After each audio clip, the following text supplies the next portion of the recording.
Wasn't Othello probably the most arduous of all the pictures to make in terms of the length of time it took you to make it? Well, it was it took, I don't know what, maybe almost 2 years between starting it and finishing it because of lack of money. It was arduous, is maybe not the word, just maddening, because I had all the money. I had a contract I went to Rome after the collapse of Cyrano to do a movie called Cagliostro, which I made at Scalera Film Studio, which was the biggest studio in Italy. And Mr. Scalera, the head of this great outfit, decided that he wanted to finance me making Othello. And we wrote a contract together, and I gathered together my actors and my Italian crew and Trauner and everybody, and away we went to Mogador to shoot it. And when we arrived in this then very little known, out of the way port on the Atlantic coast of Morocco, with everybody there, everybody checked into hotels and so on. 2 days after we'd arrived, we got a telegram saying the costumes wouldn't come because they hadn't been completed. And then a day later a telegram came saying that they hadn't been started. And then a telegram came saying that Scalera had gone bankrupt. So I had a company of 50 people in North Africa and no money. But we had film and we had our cameras. So how can you shoot Othello without costumes? And that was how I got the idea to shoot 2 reels in a Turkish bath, because if people are in a Turkish bath, they can't be wearing any clothes. Yeah. So we worked in the Turkish bath for about 3 weeks, while a lot of little tailors in the village with Carpaccio reproductions pinned up on their walls made the clothes. Incredible. And I shot as much as I had money in the bank. I shot until that ran out.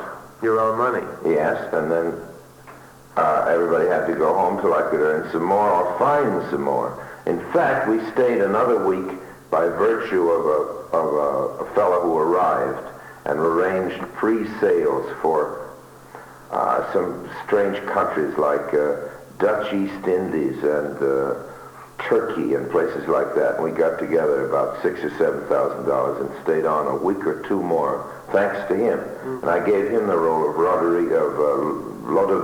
Mm-hmm. In the picture. In the picture. Because there he was. He's very poor in it, but he was a big help getting us the money. He wasn't an actor. And then that ran out, and everybody had to go home. And McLeomore was playing Iago with his partner, went back to Dublin, and they opened their theater, and they couldn't be brought back just when I wanted, because they had a theater, permanent theater. Yeah. So they had to start and have a season. So even when I got the money, I had to wait till they were free, which made a long wait, even longer than it took me to get the money. And then when they were free, we went back again to Africa and then to Italy, where we shot all over the place and finished it. But that began the story of how long it took me to make a movie. You know, look at it. Even on his own pictures, it takes him over 2 years to finish it. You know, that's 3, whatever it was. So. I didn't know that got around. Oh, yes, it's still very much so. And it all began with Othello, and that particular one. And Othello wasn't arduous. We had tremendous fun doing it. It was a very happy experience for me, in spite of these terrible troubles. Whenever you could work. Yes, whenever we could work. It was great fun doing it, and everybody got along awfully well, and it was... our headaches were all riotous and amusing. You know, it wasn't anguish like Arkadin was. Arkadin was just anguish from the beginning to the end. or anything else. Trauner told me that he enjoyed that experience terribly on Othello. He loved it and remembers it as an, sort of an insane experience, but a lot of fun. Yes, and he's a wonderful art director and a wonderful man. I'm devoted to him. He's marvelous at his job and an extraordinary fellow. And of course, he hadn't much he could do with no money, He did. But he had a very large staff. Because Trauner worked with it. If you could imagine a picture that was being shot in a real location where there's no money except what I happen to have left in the bank. And Trauner had 3 assistants. And so when he remembers it as a crazy experience, there was nothing as crazy as Trauner, who insisted on keeping 3 assistants in Mogador. Oh my God. Drafting pictures of where we would put the matting that we bought in the souk on the wall. That's all they had to do because there's nothing we could build. God. I often wondered what he did on the picture since you were shooting in a castle. Well, he designed everything. It was all going to be built originally at first in the south of France. The whole thing was going to be sets. Mm-hmm. And then we decided real things, and he found Mogador. Mm-hmm. He found the locations. He went and got the castle. And the castle, Safi, partly Safi, and partly Agadir. It's all different places made to look like the same. Yeah. It's shot in 4 different towns in Morocco and about 5 places in Italy. Then there is a set that he did make in Italy, which we built in a studio in Rome. Which one was that?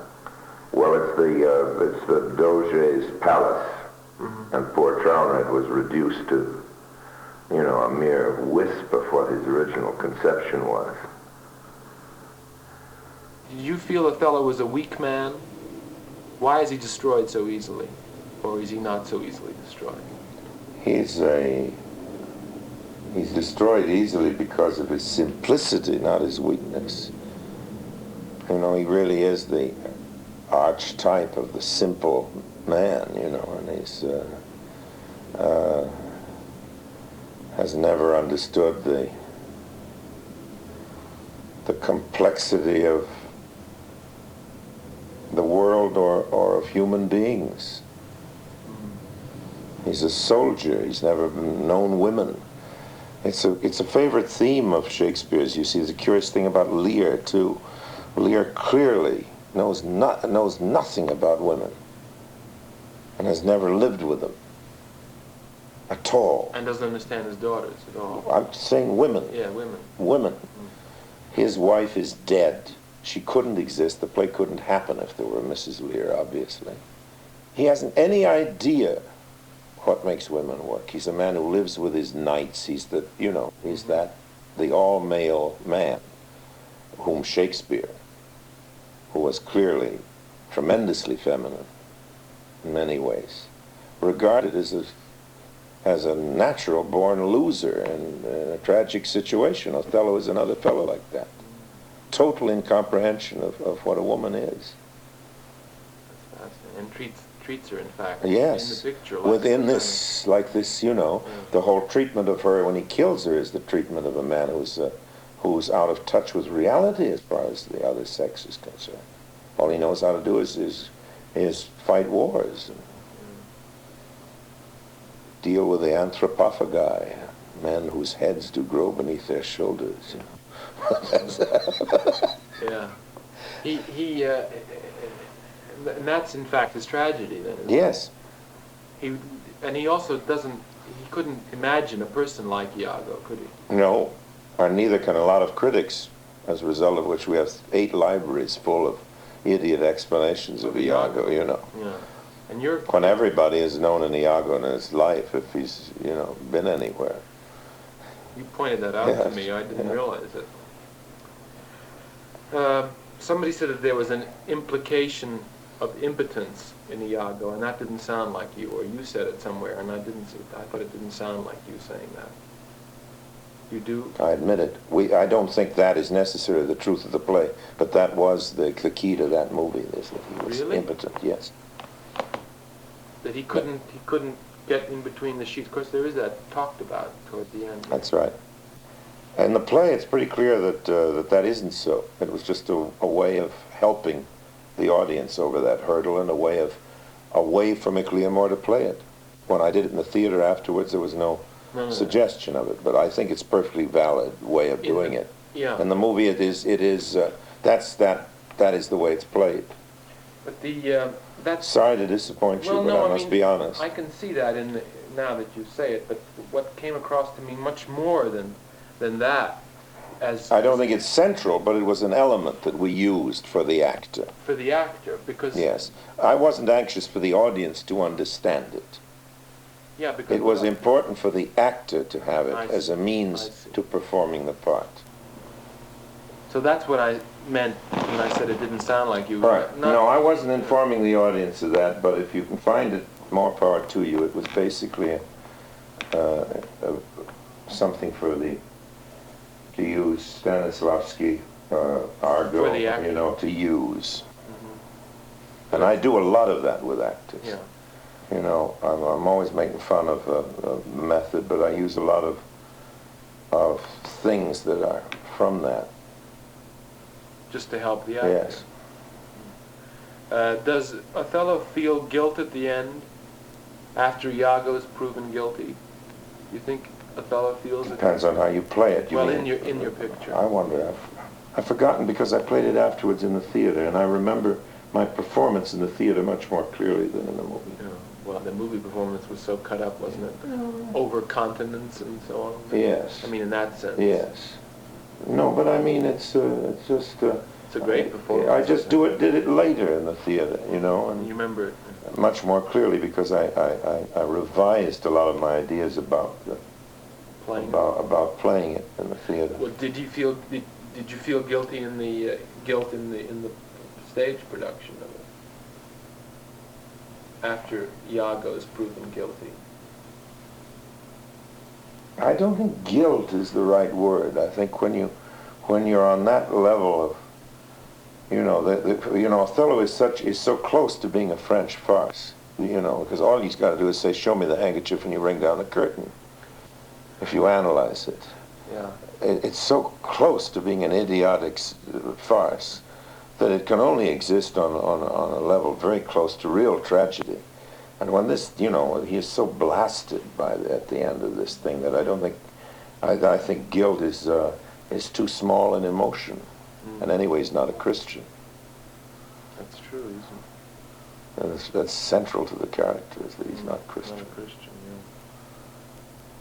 yeah. And Shakespeare was very, very aware of who was a Christian and who wasn't, just as he was very aware of who was a Southern European and who was a Northern. Who was the decadent and who was the palace man and the outdoor man. Those things are run all the way through Shakespeare very interestingly. Fascinating. Do you think did you mean the removal of the armor when Iago's removing the armor as a sort of visual metaphor for what Iago's doing to Othello at that time? Oh yes, I suppose that's self-evident. It's like the net. There you are. It's something the audience... It's instant metaphor, like instant coffee, there it is. Yeah. It's awfully good because it's really integral to the scene rather than being an added... I mean, that's the scene. That's what the scene is, and that's... There was a moment at the end of that, though, that remained a standing joke with Michael and myself for years, and later I've used ever since, because he had to pick up my cloak and go. And he picked it up and looked meaningful and all that. And I finally said to him, "Michael, pick up the cloak and go." And that's become a sort of basic thing when an actor wants to enrich his performance. I say, "You pick up the cloak and go." That's all.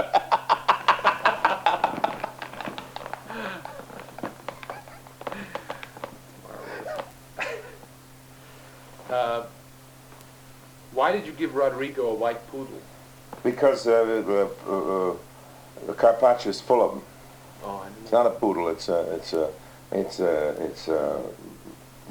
Tenerife, very special kind. We had a terrible time getting it.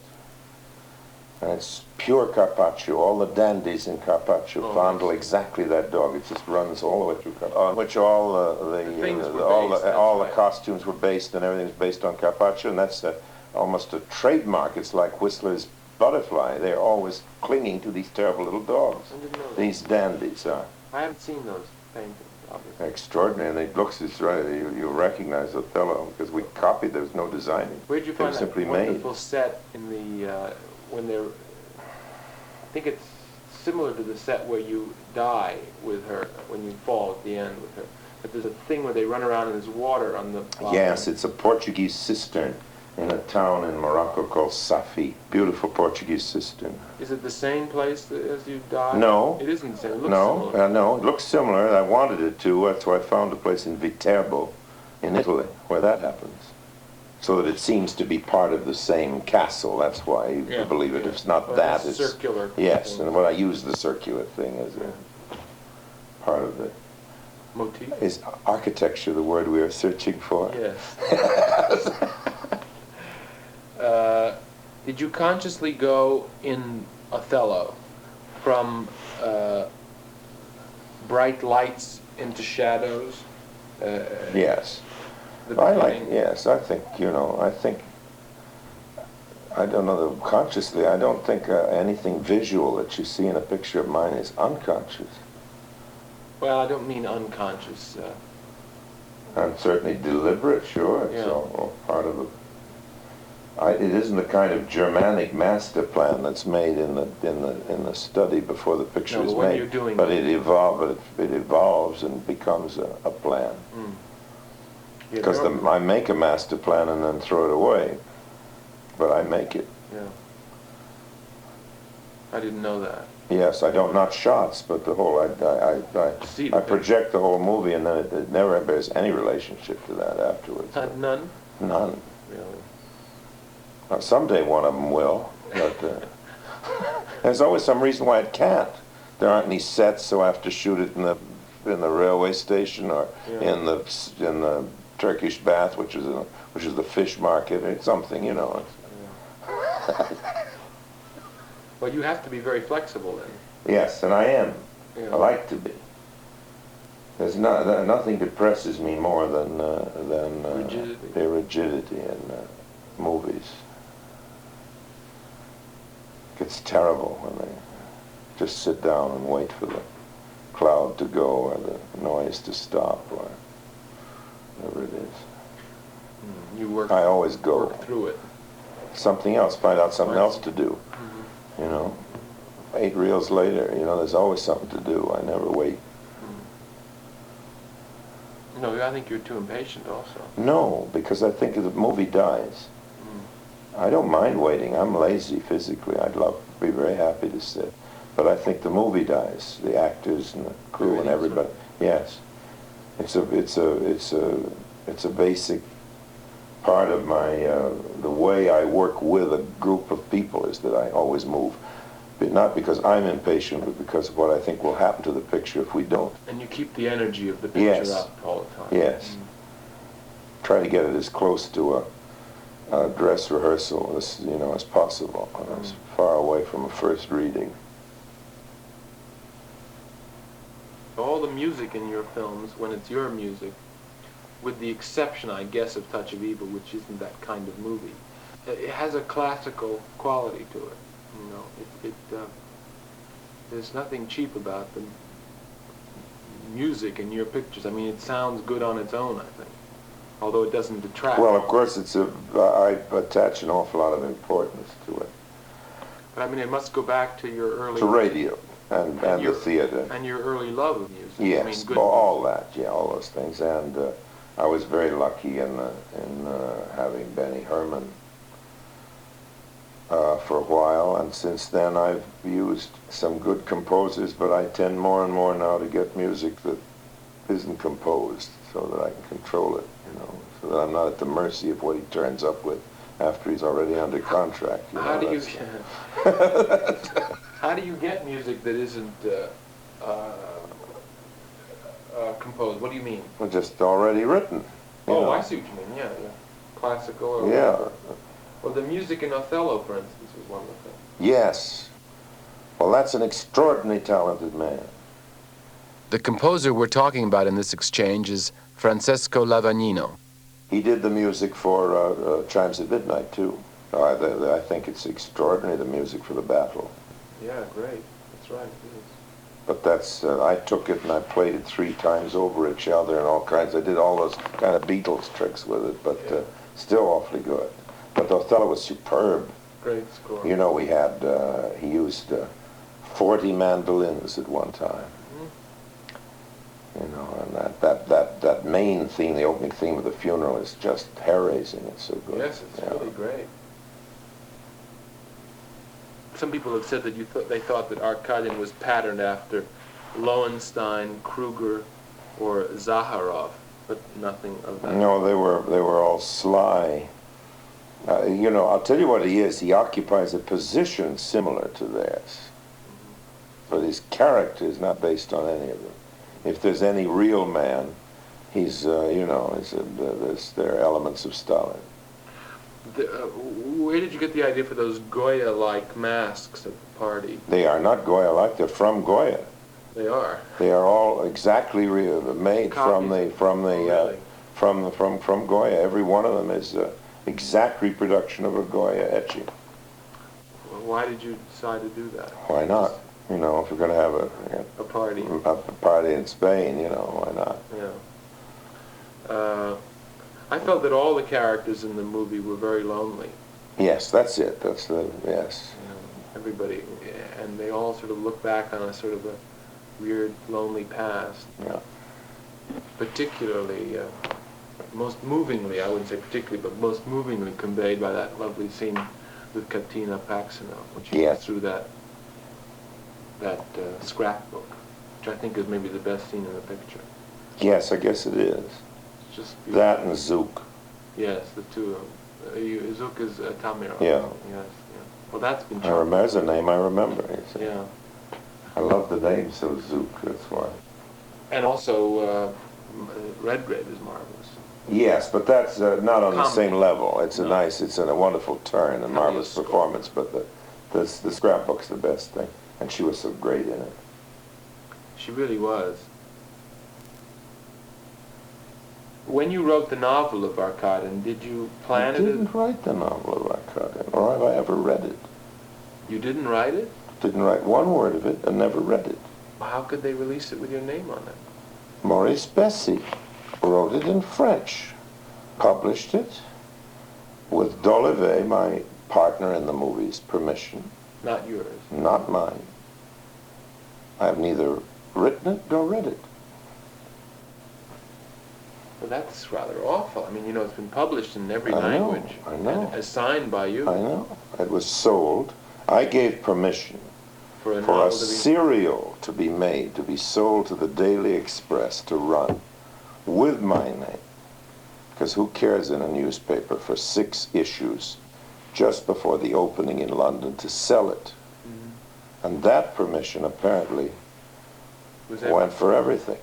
And I never bothered to stop. I don't give a damn about this.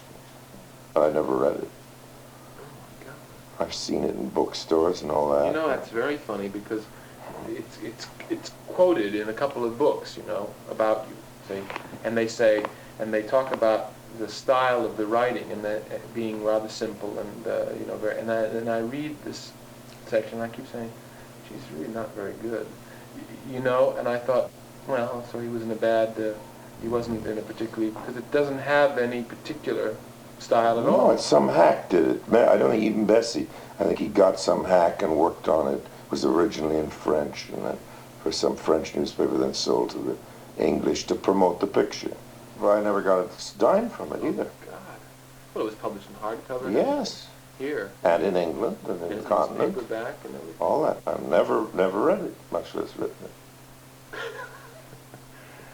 That's not really funny because. Yeah, it is, I think. Well, it is funny, I suppose, but you know, all those poor people who read it thought they were reading your work. I know. Well, there they are. Analyzing. Yeah, well, it's good for them. I never read it either, you know, because I have it, but I never read it. Well, I'll sign it for you someday. Okay.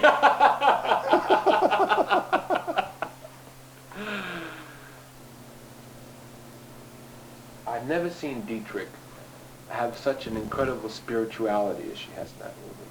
You know, she transcends everything. She becomes really a mythical figure in the picture. And when she stands there at the end and says that line about He was some kind of a man. Some kind of a man. It's such a cosmic moment. Yeah, she's absolutely super. The use of her is marvelous because to use her that way but then she does really achieve a sort of That whole character was written after the picture started. We were well into the picture before I thought up that character or anything. and then, Then I called her up. Her do it. Yes, I only thought up the character if I could get Marlene it. Wrote it if I could get her, otherwise no such character, no such scenes, you know. And called her up, and she says, well, I'll go over to Paramount. I think there's something left over from some picture for that. Then I'll go over to yes, you know. She never read the script or asked what it is. She just went to do it. Immediately went to the wardrobe, you know, find an old wig from something and this, and ride with it all. They didn't know she was in the picture. I told you that. Told me Yeah. that. Hey, that's isn't that Dietrich? You know, in the Russians. Were you there? Yes. Oh God! Did they recognize Mercedes McCambridge? Yes. She's very good in it too. She's a very good I actress. want to watch, she says. Yes. Oh, that's really a sick scene. Yes. God. Anyway. Well, that's how I got the picture approved by Zug Smith, you know, by writing that real sick scene. After he saw that, he was so happy. We could do no wrong. Just go right ahead and shoot. After he read that. That was really his meat. Yeah, he loved that. He never gave you any trouble at all, did he? No. Nor did anybody in the studio until they saw the final cut. It was all done. All they did was beg me to make long-term deals with them every day. I know, it's an awful story. But it's a mystery. Not just an awful story, there's something missing there that I don't know about. I'll never understand. It's the only difficulty I've ever had that I can't fathom. Yeah. You know, even the theories don't really satisfy me. The theory that they just so detested the movie that they couldn't... I think that's really it. I think it's true. I think the movie rocked them in some funny way. You know, movies weren't quite that black then, you know. Now people are used to that. You know, and it was a little blacker before they... Cut, yeah. Yes. Because the comedy that they cut out was, you know... Black comedy. Of the kind that people now dig, but they really didn't get it all. They didn't know what I was up to with that whole business of Tamaroff and his boys, which is still some of, but it was wild in its full version, you know. Yeah. With his wig falling off. Yes.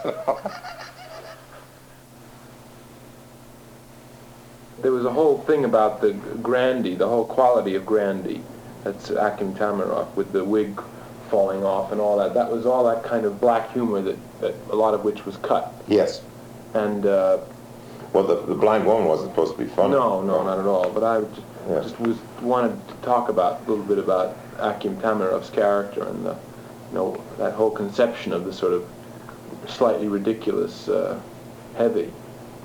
He wasn't really the heavy. He was almost like comic relief in a certain way. Yeah, he's a comic heavy, you know. That's his sources are in life, you know. The world's full of comic heavies. There are more of them in life than in movies. You know, I think most heavies are funny. Really, you know. Real heavies. Yeah. And did you... yeah, that's right. But he said there's still a threat there. You know, you feel that he could conceivably hurt you. Yes, sure, he's a heavy. Yeah. And he's funny, sure. But there have been comic heavies in dramatic literature, you know. Most famous 19th century one is, I suppose, Robert Macaire, you know, great star role. And he's funny and frightening. What play? Is that a play? Robert Macaire, yes. I don't know that play. And there's also a version of it by Stevenson play. I'm just pulling him out of the air, just trying to think of people who are both menacing and funny. Yeah, funny. He has nothing to do with Grandy. He's quite another kind. There's a great role of Lemaitre, Frederic Lemaitre, the actor, made it famous in the middle of the last century. Look at that. What was it? It was Richard Burton.